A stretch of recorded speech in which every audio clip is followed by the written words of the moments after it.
प्रदेश कांग्रेस के मुख्य प्रवक्ता प्रेम कौशल ने प्रेस वार्ता को संबोधित करते हुए कहा कि प्रदेश में जो उपचुनाव हुए हैं वे साजिश और षड्यंत्र के तहत हुए हैं और जनता ने इन उपचुनावों में उन्हें सबक सिखाया है। उन्होंने कहा कि भाजपा को हार पर चिंतन करना चाहिए, लेकिन चिंतन मंथन में नेता प्रतिपक्ष जयराम ठाकुर अभी भी दुष्प्रचार करने का काम कर रहे हैं। साथ ही भाजपा प्रदेशाध्यक्ष बिंदल अपने बयान में लोकसभा चुनाव में जबड़े से निकालकर जीतने का दावा कर रहे हैं। उन्होंने तंज कसा कि कांग्रेस भाजपा के जबड़े के नीचे से जीती हुई और 40 विधायक फिर से बन गए। उन्होंने कहा कि 6 लोगों का राजनीतिक कत्ल भाजपा ने किया है। इन चुनावों के बाद आप किस तरह की बौखलाहट में हैं?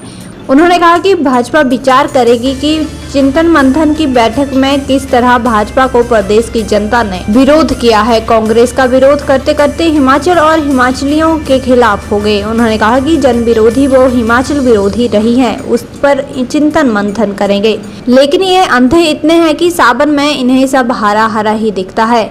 कांग्रेस पार्टी, सरकार और मुख्यमंत्री अपने 1.5 साल में कई परिस्थितियों से लड़ते रहे। लगभग 10 महीने का समय षड्यंत्र और आपदा में निकल गया, लेकिन अब मुख्यमंत्री प्रदेश के हित में पूरी ताकत से जुट गए हैं। अभी मुख्यमंत्री दिल्ली में प्रधानमंत्री, गृह मंत्री, स्वास्थ्य मंत्री और अन्य मंत्रियों से मिलकर प्रदेश की आर्थिक तौर को सुदृढ़ करने की। उन्होंने कहा कि जयराम ठाकुर यह कह रहे हैं कि कांग्रेस ने सरकारी मशीनरी से चुनाव जीते हैं, लेकिन जब जयराम मुख्यमंत्री थे तो वे क्यों नहीं जीते? 2 फेसेस में हिमाचल प्रदेश में समाप्त हुए और इन उपचुनावों में जो परिणाम आए किसी से छुपे नहीं है, सबके सामने। लेकिन कुछ लोग जिन्होंने साजिश की, षड्यंत्र किया, धनबल की राजनीति की, जिसके परिणाम स्वरूप स्थितियां पैदा प्रदेश में हुई, जिनके चलते ये 9 विधानसभा क्षेत्रों के उपचुनाव हुए, वो लोग अभी भी इन चुनाव नतीजों के आने के बाद भी जो सच्चाई है, हकीकत है, उसको जानने और समझने की कोशिश नहीं कर रहे।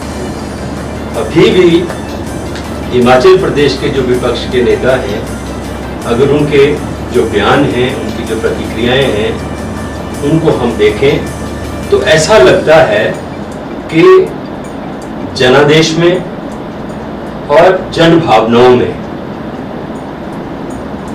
भारतीय जनता पार्टी के इन नेताओं का विश्वास नहीं है, उनका सम्मान नहीं करते, उनका आदर नहीं करते। 2022 में चुनाव हुए, लोगों ने कांग्रेस पार्टी को आशीर्वाद दिया, प्रदेश में सरकार बनाने का बहुमत दिया, 40 विधायक हमारे जीते। फिर षड्यंत्र के तहत सरकार को गिराने का प्रयास हुआ, उपचुनाव हुए, हम फिर 40 हो गए। और ये जो अब उपचुनाव हुए हैं, इन उपचुनावों में फिर से प्रदेश के लोगों ने स्पष्ट ये संदेश दिया, जनादेश दिया कि हिमाचल प्रदेश के लोग 5 वर्ष के कार्यकाल के लिए सुखविंदर सिंह सुक्खू के नेतृत्व वाली कांग्रेस पार्टी की सरकार देखना चाहते हैं। और भारतीय जनता पार्टी के नेताओं ने जितना दुष्प्रचार सरकार के बारे में किया, कांग्रेस के बारे में किया, उस तमाम दुष्प्रचार को प्रदेश के लोगों में इन चुनावों में एक बार फिर से सिरे से खारिज किया। इनकी कोई चिंतन मंथन बैठक चल रही है ऊना में। कल उस बैठक के बाद जयराम ठाकुर जी भी मीडिया से मुखातिब हुए। बिंदल जी को भी मैंने सुना, बिंदल जी तो कह रहे थे कांग्रेस के जबड़े से निकाल के हम लोकसभा की 4 सीटें ले आए। कैसी भाषा का इस्तेमाल कर रहे हैं एक राजनीतिक दल के प्रदेशाध्यक्ष। कौन सा जबड़ा, किसका जबड़ा, और जबड़े में से कैसे लेके आ गया? हकीकत ये है कि आपके जबड़े में से छीन के हम दोबारा अपनी सरकार को लेके आए हैं। आपके जबड़े में से जो आपने 9 विधायक अपने जबड़े के नीचे दबा के रखे थे, चबा के रखे थे, वो वही रह गए आपके जबड़े में ही। आपने शहीद कर दिया उनको। आपने एक ऐसा राजनीतिक खेल हिमाचल प्रदेश के अंदर खेला, अपनी सरकार बनाने के लिए, अपनी सत्ता की जो लालसा है उसको पूरा करने के लिए एक ऐसा षड्यंत्र रचा, जिस षड्यंत्र के तहत आपने हिमाचल प्रदेश के 9 विधायकों में से 6 विधायकों की राजनीतिक दुकान है वो बंद कर दी, उनको अपने घर में बिठा दिया। 4-6 लोगों का राजनीतिक कत्ल आपने किया है। ये आपकी हकीकत है, ये आपकी सच्चाई है। आपकी भाषा ये बताती है जिस तरीके की भाषा का आप इस्तेमाल कर रहे हैं, ये लैंग्वेज, ये भाषा आपकी बताती है कि आप इन चुनाव परिणामों के बाद किस तरीके से बौखलाहट की स्थिति में है, किस तरह से आप परेशानी के आलम में है और किस तरह की आपका जो फ्रस्ट्रेशन है उसका लेवल क्या है, ये उसको दर्शाती है आपकी भाषा और आपके बयान। ये भारतीय जनता पार्टी को बहुत बुरी तरह से मुंह की खानी पड़ी है अपने जो इनका षड्यंत्र था उसके चलते, और इसके बाद भारतीय जनता पार्टी जब कुछ चिंतन करने के नाम पे बैठक कर रही है तो उसमें कुछ विचार करेगी कि हमारी कमजोरियां क्या रही, हमारी गलतियां क्या रही, किस वजह से लोगों ने हमारे को इस तरीके से ट्रीट किया।